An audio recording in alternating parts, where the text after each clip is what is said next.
갈 바를 알지 못하고 갔다. 오늘 말씀 제목입니다. 갈 바를 알지 못하고 갔다. 저는 지난주에 두 사건을 통해서, 두 사역을 통해서 큰 감동을 받았습니다. 하나는 CTS 컨벤션홀에 가서 제가 강의를 한 것입니다. 광주지사장 양혜정 장로님이 요청을 하셔서 다녀왔는데, 강의 내용이 왜 대안학교가 교회들마다 필요한가, 아주 단순한 주제입니다. 정확하게 어떤 자리인지 어떤 사람들이 모인지는 몰랐고, 강의 내용과 저의 사역이 부합되어서 일정을 수락했습니다. 가서 보니까 참 귀한 자리였어요. 무엇보다 감동을 받은 것은 제가 그토록 하고 싶었던 이야기. 교회들마다 왜 신앙 특성화 학교를 세워야 하는가. 기독대안학교와 신앙 특성화 학교의 차이를 제가 설명하고 나서 왜 교회들마다 학교를 세워야 하는가. 1교회 1학교 세우기 운동본부를 CTS가 지금 전국적으로 벌이고 있거든요. 근데 그 일이 잘 이루어지지 않아요. 그래서 저를 불러서 왜 교회가 학교를 세워야 하는지에 대해서 강의를 하게 했습니다. 어떻게든 그 사역을 활발하게 살려내기 위한 노력들인 것 같습니다. 언젠가 저는 한국교회 살리는 일에 우리 교회가 쓰임받고 우리가 열방의 중심에 설 것이다 했는데, 우리가 했던 그 일들을 방송국에 가서 대안으로 소개한 것이 참 감동이 됐습니다. 강사 4명이 섰는데 제가 1번이었어요. 2번, 3번, 4번으로 서신 분들은 각자 대안학교 분야의 나름대로 전문가들, 그리고 그분들이 교장이신데 각자 사례를 가지고 오신 겁니다. 제가 먼저 왜 기독대안학교를 세워야 하는지를 설명하고 그분들이 사례로 이렇게 소개하는 이런 수준이었습니다. 여하튼 제가 그 CTS 방송국을 나오면서 얼마나 가슴이 기뻤는지. 그리고 끝나자마자 고 황경직 목사님이 사역하셨던 우리 충현교회와 쌍벽을 이루는 통합 측의 대표적인 교회 영락교회에서 사단법인 한국순례길 출범 예배가 있었어요. 그곳에 3시에 행사가 있어서 2시에 강의 끝나자마자 바로 이쪽으로 이동을 했습니다. 여기에 서서 제가 한 일이 마룻바닥 영성 체험관을 소개했어요. 이 자리가 어떤 자리냐, 오랫동안 각 지역의 신앙 유적지들을 개발해서 이 유적지를 한국 다음 세대에게 전 세계에 소개하자, 나름대로 눈물을 쏟았던 사람들이 모인 자리입니다. 기본이 이화여대 의대 교수고, 영락교회 담임 목사님이 김은성 목사님이 설교하시고, 여당, 야당, 국회의원들이 축사를 하고, 명예대사를 맡은 연예인들이 참석했습니다. 제가 그 자리에 참석하게 된 것은 임병진 목사가 강력하게 권유를 했어요. 그 모임의 상임이사예요. 임병진 목사가. 전국에 있는 이 사람들 다 따로따로 놀고 있는 이 사람들을 우리 임병진 목사가 하나로 꿰습니다. 그래서 한 1년 넘게 가까이, 길게는 2년 가까이 이 법인 출범을 위해 기도하다가 드디어 그 법인 인가가 나와서 그 예배를 드린 겁니다. 그 모임의 이사장이 박용묵 목사님, 5번째 아들인 박상은 장로입니다. 샘병원 이사장이라고, 직원만 1600명가량 되는 대단한 병원인데, 그 박용묵 목사의 후손이 7남매입니다. 아주 대단한 부흥사, 초대 부흥사의 회장을 지닌 박용묵 목사님, 그 후손들이 만든 선교회가 있는데 다 명문대를 나오고 의사하고 선교사하고 그렇더라고요. 그 선교회에서 박용묵 이 호텔 한 동을 후원키로 한 겁니다.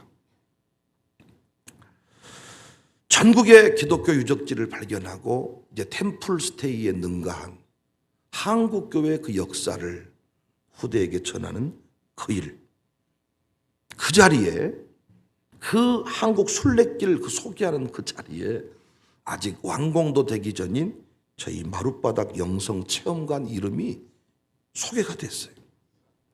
박상은 이사장께서 나와서 비전을 선포하는 중에 제가 먼저 쭉 이 체험관 소개를 했어요. 전국에 몇 곳을 소개를 했단 말이에요. 제가 소개하고 그분 나와서 비전을, 이사장으로 비전을 선포하시는데, 야, 그 마룻바닥의 추억을 잊지 못해. 아버지가 대구에서 목회하셨는데 자기가 마룻바닥에서 태어났다는 거예요. 사택이 마룻바닥에서 자랐다는 거예요.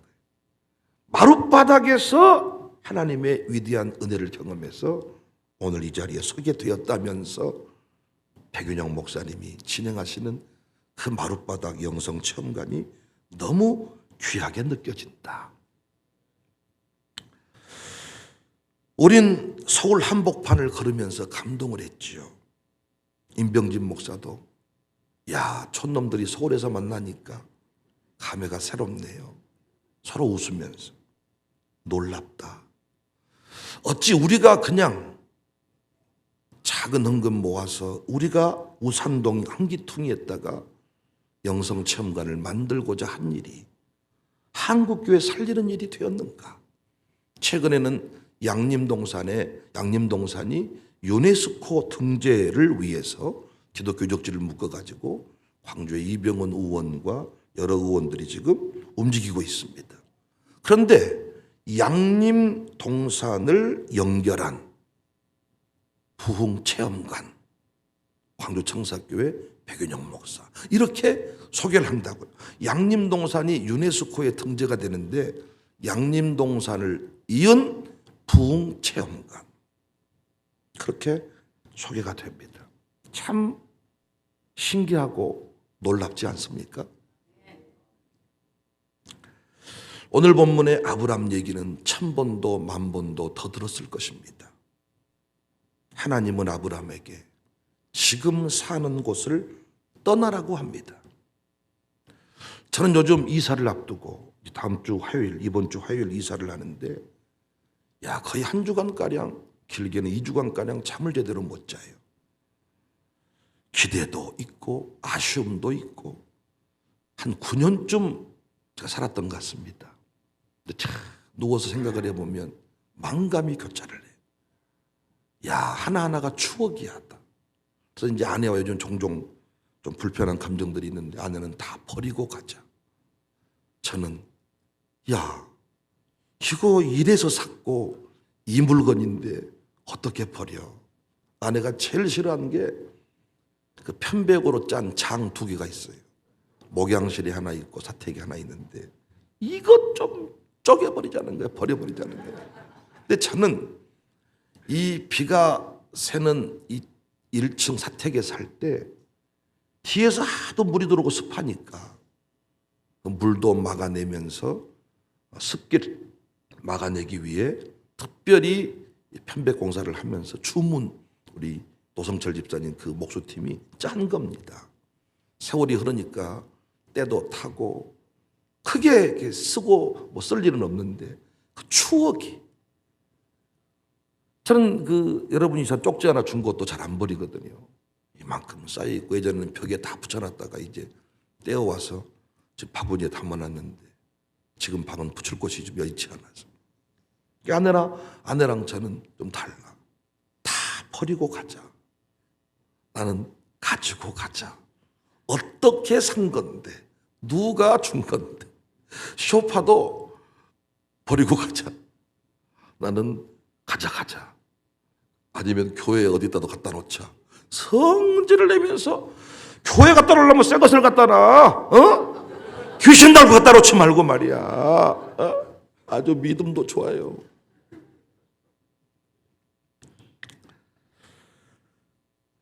우리가 힘을 모아서 샀던 것들, 성도들이 이렇게 사주었던 것들 다 추억이 있습니다. 이렇게 막 꿈속에서 이사하고 저는 소풍만 앞두고도 잠을 잘 못 자잖아요. 하물며 아브라함이겠습니까? 내가 지시할 땅으로 가라. 우리가 성지순례 해봤지만 걸어서 가는 그 길들이 쉬운 길이 아니에요. 지금처럼 비행기 타고 슉 하는 길이 아니에요. 가다가 죽을 수 있는 길이에요. 공감의 문제, 이해의 문제, 의논의 문제가 아니야. 공감이 되고 이해가 되고 의논이 돼서 준비할 수 있는 이런 문제가 아닙니다. 신앙생활을 종교인 정도로 하는 사람은 수용할 수 없는 내용이죠. 공감되는 내용이 아니니까, 의논을 한 게 아니니까, 일방적인 명령이니까. 교회 안에서 살인하지 마라, 이혼하지 마라, 효도해라, 어른 공경해라, 사랑하며 살아라, 이런 이야기 어려운 거 아니죠. 이건 우리 교회뿐만 아니라 세상에서도 사람들이 하고 있는 이야기니까 그냥 공감할 수 있잖아요. 수용할 수 있잖아요. 그런데 지금 사는 곳을 떠나라, 독자 이삭을 바쳐라, 다른 문제잖아요. 우리 교회 처음에 등록하면 다 좋다 그러잖아요. 그런데 가정교회 가라, 이해 안 됩니다. 공감 못 합니다. 그러다가 교회를 떠납니다. 그런데 기독교 신앙 안에는 반드시 이성과 공감과 이해를 넘어서는 순종을 요구하는 단계가 옵니다. 윤리, 도덕, 자기 수양을 강조하는 이방 종교와 다른 점이지요. 기독교 안에서 경지에 이를 수 있는, 경지에 이르렀다 그러잖아요. 경지에 이르를 수 있는 길은 순종뿐입니다. 목사가 내공이 깊다 할 때는 순종의 깊이가 있다는 거예요. 순종의 사이즈가 달랐다. 대형교회 목사님, 위대한 목사님들 전부 다 보면 순종의 사이즈가 달라서 그 자리에 서게 된 것입니다. 학벌의 문제가 아니라 경지에 이르렀다. 그 말은 순종이 차이를 만들어냅니다. 자기 성찰, 부흥, 위대한 간증을 만드는 길은 순종 말고는 방법이 없습니다. 결국 하나님께서 이스라엘 백성을 40년 동안 광야길로 이끄신 것도 순종하도록 하기 위함이었다고 말씀하지 않습니까? 신명기 8장 2절에 내 하나님 여호와께서 이 40년 동안에 내게 광야길을 걷게 하신 것을 기억하라. 이는 너를 낮추시며 너를 시험하사 내 마음이 어떠한지 그 명령을 지키는지 지키지 않는지 알려 하십니다. 아브라함을 경지에 이르도록 하나님이 아브라함에게 주신 명령, 지금 사는 곳을 떠나라.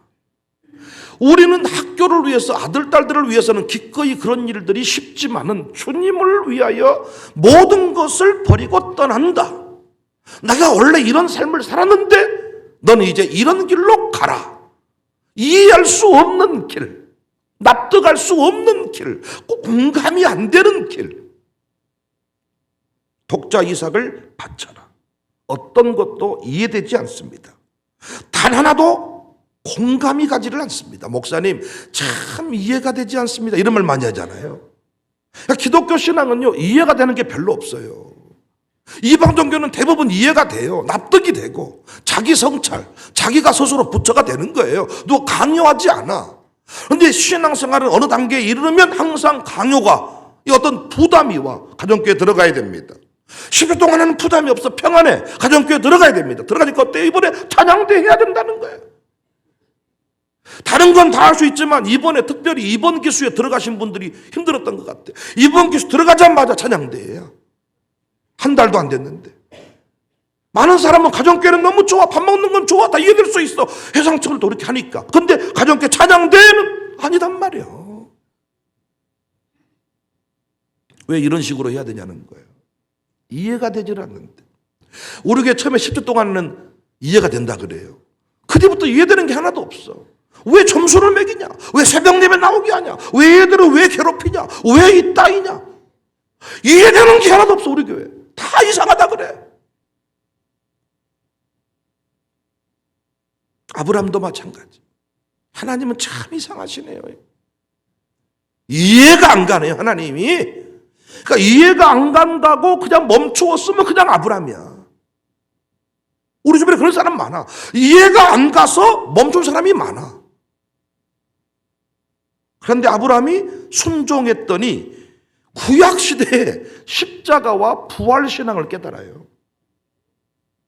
히브리서 11장 19절에 그 하나님이 능히 이삭을 죽은 자 가운데서 다시 살리실 줄로 생각한지라. 부활신앙 아닙니까? 그리고 우리가 성부 하나님, 성자 예수님, 이 삼위일체 하나님의 역사를 설명할 때요, 이 아브라함 사건을 들어 설명을 합니다. 하나님 아버지의 심정을 아브라함이 깨닫게 된 거예요. 순종해본 사람만이 하나님 아버지의 마음을 알 수가 있어요. 아브라함이 윤리 도덕 수준의 신앙생활을 했다면 이룰 수 없는 경지, 체험할 수 없는 단계지요. 볼 수 없는 단계지요. 어떻게 구약시대의 십자가를 얘기하고 구약시대의 부활을 얘기합니까? 어떻게 아브라함 그 찌질했던 인생이 하나님 아버지와 같은 동등한 위치에서 비교될 수 있습니까? 생각을 해보세요. 아브라함이 얼마나 찌질했던 인생입니까? 얼마나 별 볼 일 없던 가문입니까? 그런데 하나님 아버지, 성부 하나님의 사랑을 얘기할 때 아브라함을 들어 설명을 하잖아요.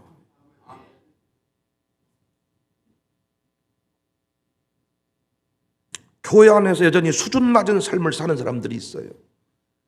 수준 낮다, 돈 없다는 얘기가 아닙니다. 제가 말하는 수준 낮은 삶은 간증이 없는 사람일 뿐더러 수시로 흔들리는 사람, 그리고 앉아있으면 원망 불평하는 사람, 이 사람이 수준 낮은 사람입니다. 왜 문제만 생기면 흔들릴까요?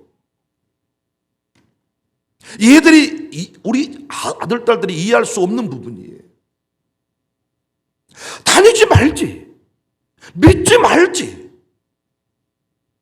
왜 쌍욕하면서 그 길을 가는가? 왜 흔들릴까?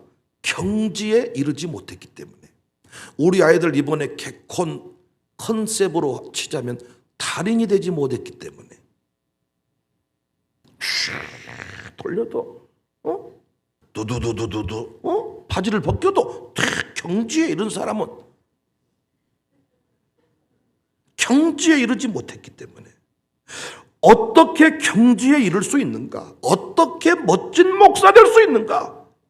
어떻게 신앙의 달인이 되는가? 순종을 통해서만 경지에 이르고 달인이 됩니다. 다시 말씀드리지만 공감되는 이야기만 따르고 공감되지 않은 이야기를 거부하는 사람은 믿는 게 아니에요. 믿음의 다음 단계는 실상이고 역사잖아요. 믿음은 보이지 않는 것의 실상이다, 역사다. 당신 가정에 역사가 있으십니까? 당신 가정교회에 실상이 있습니까? 목사님, 우리 가정교회가 이렇게, 내 가정이 이렇게, 내 인생이 이렇게, 와서 보아라, 나를 보아라 라고 말할 만한 실상이 있습니까? 백목사가 섬기는 청사교회 실상이 있고 역사가 있습니까? 없다면 기독교가 말하는 믿음 생활을 하지 않는 거예요. 교회 생활을 할 수는 있겠지만 믿음 생활이 아니고는, 진짜 신앙 생활이 아니고는, 종교 생활이 아니라 신앙 생활, 이것이 아니고는 실상이 없습니다. 역사가 없습니다. 우리는 처음부터 은혜 체프를 통해 한국 교회를 흔들게 될 줄 몰랐습니다. 샬롬 마룻바닥, 샬롬 스쿨에게 마룻바닥 영성 전수가 필요해서 그냥 은혜 체프를 세웠습니다. 그런데 그 체프를 세우는 중에 참 힘들고 어려운 일이 있었습니다. 그렇지만 우리는 끝까지 그냥 세웠습니다. 그래서 세우고 나서 샬롬 스쿨과 함께하는 기도회다, 이런 측면에서 샬롬 마룻바닥 기도회라고 이름을 붙였습니다. 그런데 그 기도회 가운데 이렇게 많은 목사님들이, 선교사님들이, 많은 기도회 동역자들이 몰려와서 불을 받게 될 줄, 그 기도회가 나라사랑 기도포럼과 연결될 줄, 그리고 그 은혜체풀이 발전하여 영성체험관, 부흥체험관 건축으로 발전하게 될 줄. 이것이 없었으면 이티의 체험관이 발전되지 않습니다. 여기에 와서 기도에 참석하고 점심 먹고 양림동산 갔다가 여기에서 자고 초창기 마룻바닥 예배당에서 기도하고 호텔에서 자고 금요일 아침에 새벽 기도하는 1박 2일 프로그램, 그리고 증도와 연결되는 2박 3일 프로그램, 양림동산과 연결돼야 되는데 나라사랑 포럼이 아니었으면 양림동산과 연결될 일이 없어요.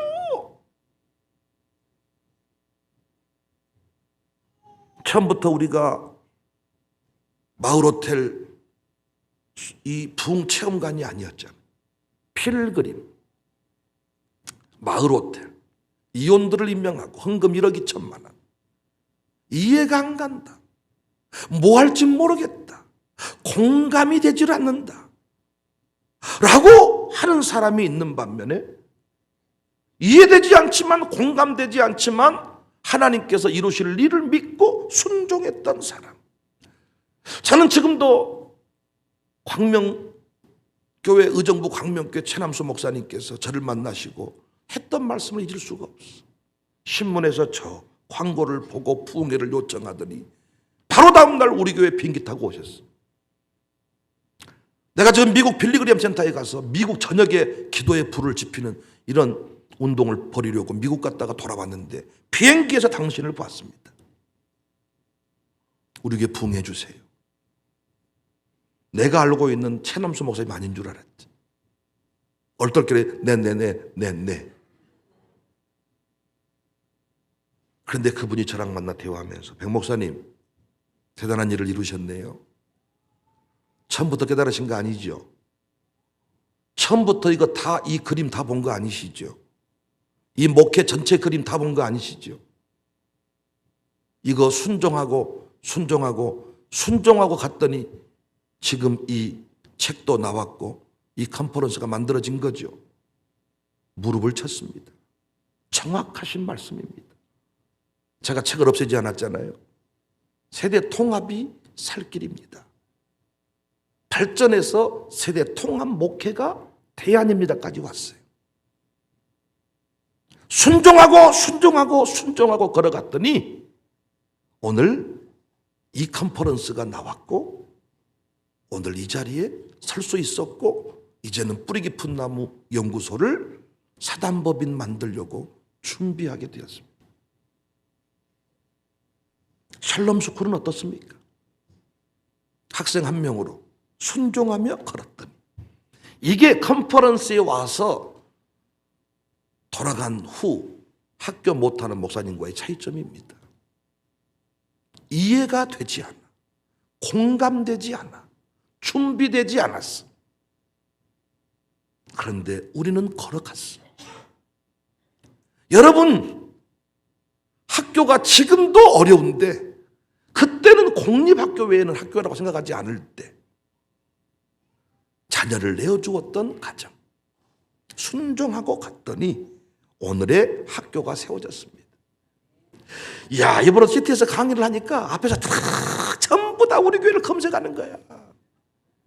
쫙 검색. 요즘에는 검색 시대 바로. 끝나자마자 몇 사람이 질문하는 거예요. 목사님 검색해 보니까 학교는 그렇게 커 보이지 않는데 다 검색해보고 저한테 묻는 거예요. 그런데 그 학교가 대안인 것 같습니다. 어떻게 하면 시작할 수 있습니까? 신기하지 않습니까? 만약에 서울에서 만난 사람 중에 한 사람만 나한테 그 질문을 했다고 해도 여러분과 저는 신기한 일이 아닙니까? 광산구 우산동에서 우리 모두가 참 우리끼리 웃으면서 이것이 무슨 일이 이게 무슨 뭐 대단한 일이겠냐 싶었던 그 일이 어떤 서울에 있는 사람한테 한 사람한테라도 영향을 미쳤다면 그건 상당한 일이 아닙니까?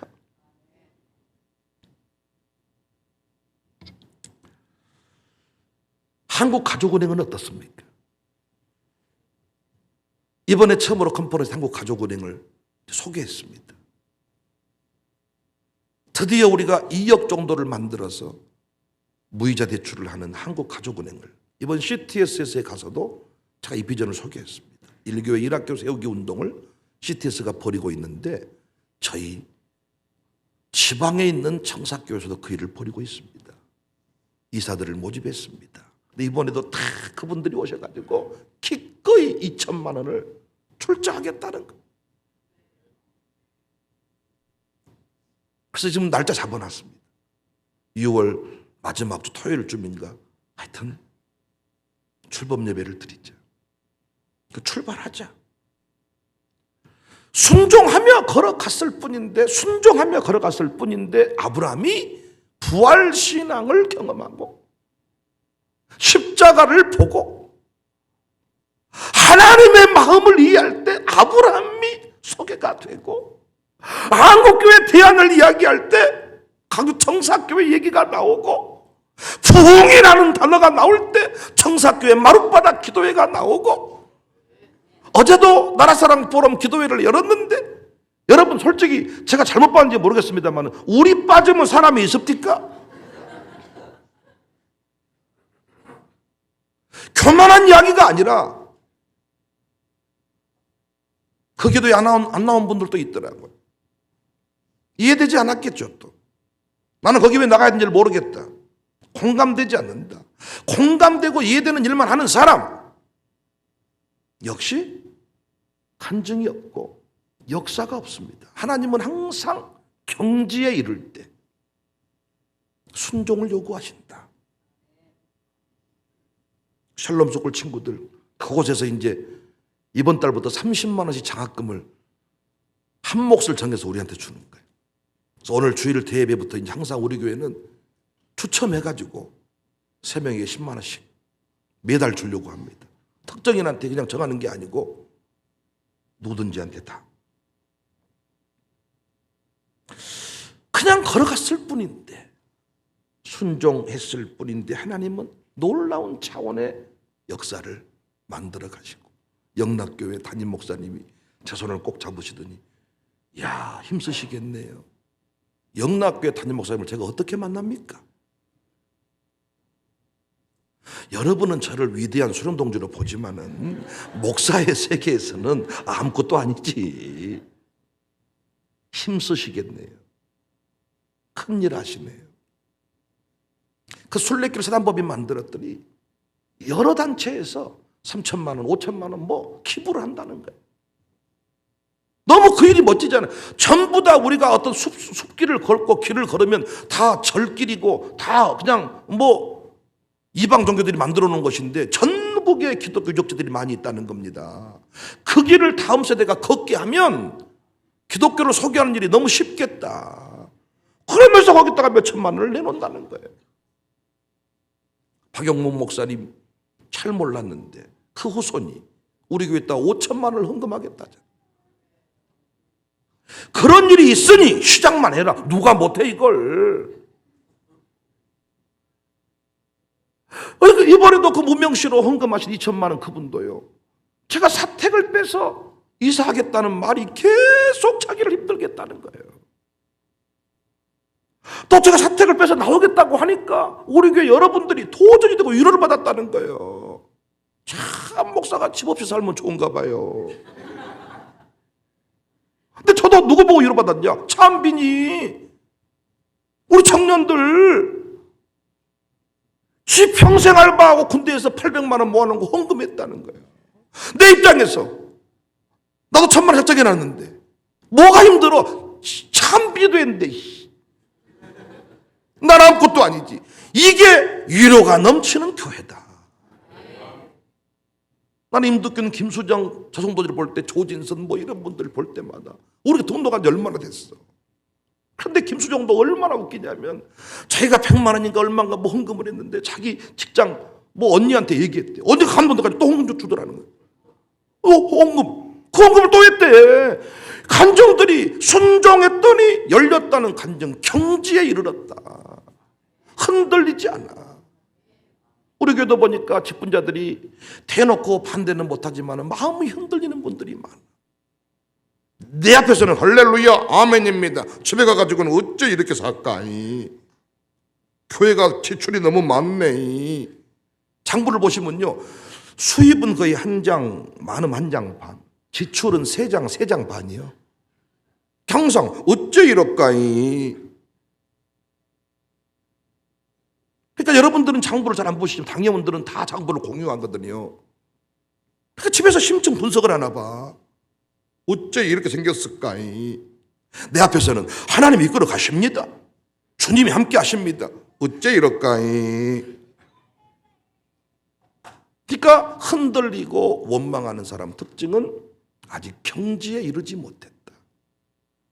경지에 어떻게 이르는가? 순종하면 경지에 이른다. 우리 모두가 신앙의 경지에 이를 수 있기를 바랍니다. 신앙 생활이 없는 사람, 교회 내에 아무런 역사를 경험하지 못하고 늘 불평하는 삶을 사는 사람의 특징은 뭐냐? 순종하지 않는 사람입니다. 한번 보십시오. 항상 불평하고 원망하는 사람이 있어요. 항상 원망하는 사람이 있어요. 항상 불평하는 사람이 있어요. 계속 원망하는 사람이 있어요. 여러분, 이것 때문에 실망해. 근데 그 사람 특징은 뭐냐? 순종하지 않는 사람. 경지에 이르지 못했어. 경지에 이르지 못하니까 지한테 이해되면 이러고, 이해 안 되면 이러고. 우리 교회 가정교회도 마찬가지야. 자기는 이해를 못하겠다는 거예요. 너무 가정교회 시스템이 힘들다는 거야. 새벽기도 이해 못하겠다. 그런데 순종하고 가봤더니 경지에 이르라고. 신앙 경지에. 새벽기도 딱 나가면 그 신앙의 경지에 이르러서 흔들리지 않아. 우리 교회가 요동치지 않는 것은 매일 새벽 예배만 나오면 그날에 이루어진 일들을 다 함께 공유할 수 있기 때문에 흔들리지 않아. 신앙생활의 또 다른 표현이 뭡니까? 갈 바를 알지 못하고 갔다. 신앙생활의 또 다른 표현이 갈 바를 알지 못하고 갔다. 목회의 또 다른 표현이 갈 바를 알지 못하고 갔다. 계획대로 갔다. 이분은 목회 경지에 이르지 못한 분이야. 틀림없이 우울증 걸린 목사님이야. 행복한 목사를 이어가는 분은 고백이 동일해. 갈 바를 알지 못하고 갔습니다. 자녀 구원하고 가문의 형통을 이룬 집, 고백이 공통적입니다. 갈 바를 알지 못하고 갔습니다. 갈 바를 알지 못하고 갔습니다. 부디 여러분과 제가 오늘 또 걸어가야 될 길은 갈 바를 알지 못하고 걷는 길입니다. 부디 순종하시기 바랍니다. 갈 바를 알지 못하고 걷는 길이 신자의 길입니다. 반드시 신앙 경지에 이르러서 믿음의 역사를 만들게 될 것입니다. 우리 모두 갈 바를 알지 못하고 주님이 명령하신 그 길 멋지게 걸어갑시다.